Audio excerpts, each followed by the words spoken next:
След 2-годишно тестване искам да ви представя дъното, което разработих за лично ползване, а в последствие започнах да предлагам и на своите клиенти, на които изработвам кошери. Ето как изглежда дъното на външен вид.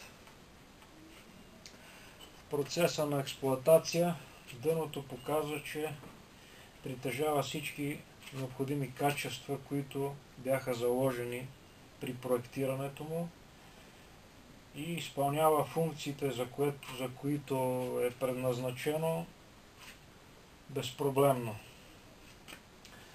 Дъното е разработено главно за добив на прашец. Отдолу е изцяло мрежесто.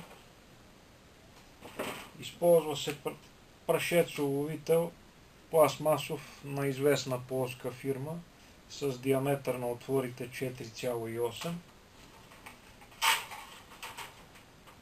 През активния сезон основната работа с дъното се свежда до промяна на позицията на тази летвичка, която има 3 позиции. При добив на прашец пчелите минават под прашец-уловителя и излизат през него нагоре.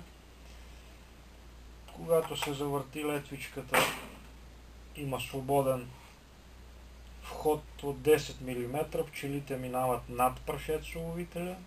И трета позиция е за затваряне на кошера, като в тази позиция се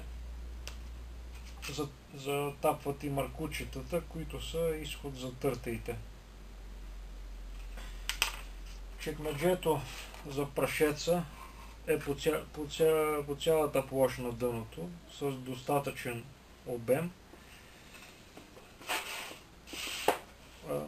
Приляга от всякъде плътно по дъното, което предотвратява достъп на пчели вътре в отделението на чекмеджето.